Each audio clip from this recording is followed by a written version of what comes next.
Hello friends, today we are discussing about BRI यानी belt and road initiative, जिसे हम one belt one road यानी OBOR या फिर न्यू सिल्क रूट के नाम से भी जानते हैं।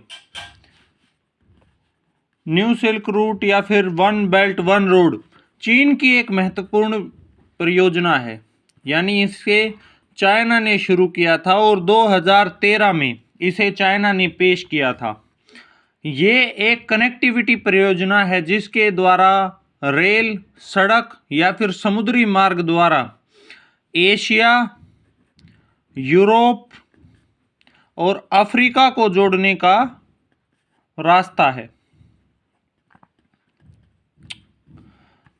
अगर यह परियोजना पूरी होती है तो करीब 65 देश आपस में जुड़ जाएंगे और इन 65 देशों में दुनिया की करीब 50% आबादी रहती है और इन देशों की जो GDP है वो दुनिया की कुल GDP का 30% है।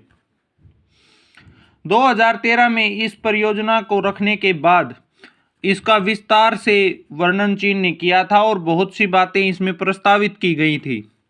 इसमें बहुत से गलियारे बनने हैं जो मेन हैं। इनमें सबसे जो इम्पोर्टेंट है वो है न्यू यूरेशिया लैंड ब्रिज, जो वेस्ट चीन यानी पश्चिमी चीन से पश्चिमी रूस को जोड़ता है।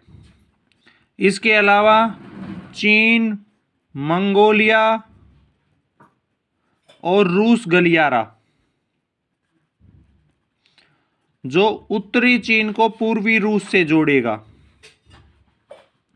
इसके अलावा चीन मध्य पश्चिम एशिया गलियारा, जो चीन को तुर्की से जोड़ता है।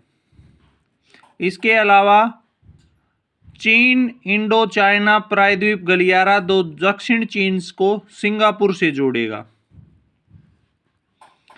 इसके अलावा एक महत्वपूर्ण गलियारा और है इसमें, जिसका नाम है CPEC यानी चाइना पाक economic corridor, China Pakistan economic corridor, जिससे भारत को आपत्ति है क्योंकि ये जो गलियारा है ये चीन के से लेकर के और पाकिस्तान में जाता है, लेकिन ये POK से होकर जाता है, यानी पाक ऑक्युपाइड कश्मीर, पाकिस्तान अधिकृत कश्मीर से होकर के ये गलियारा जाता है और भारत जो है वो POK का अपना हिस्सा मानता है जो अभी पाकिस्तान के कंट्रोल में है।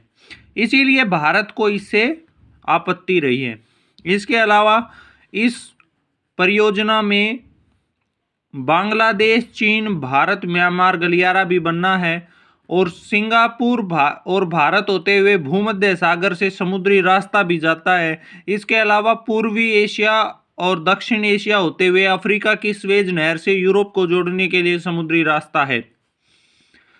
इसको आगे बढ़ाने के लिए पहला बेल्ट एंड रोड सम्मेलन 2017 में चीन की राजधानी बीजिंग में हुआ था और तब चीन ने दुनिया को मनाने के लिए कोई कसर नहीं छोड़ी थी। उस टाइम भारत को छोड़कर, क्योंकि भारत जो है वो POK की वजह से इसमें शामिल नहीं हुआ था, क्योंकि भारत इसे अपनी संप्रभुता के खिलाफ मानता है। भारत को छोड़कर सारी दुनिया इसमें शामिल हुई थी, अमेरिका भी, रूस भी और ऐसे ऐसे देश, जापान है जिनका चीन के साथ सीमा विवाद है, वो भी इस सम्मेलन में शामिल हुए थे।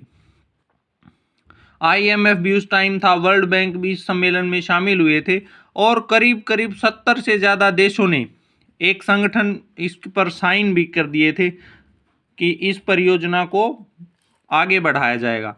और 2019 में एक अगली बैठक प्रस्तावित की गई और 2019 में बेल्ट एंड रोड का दूसरा सम्मेलन आयोजित किया गया। इस सम्मेलन में अमेरिका भी भारत के साथ शामिल नहीं हुआ।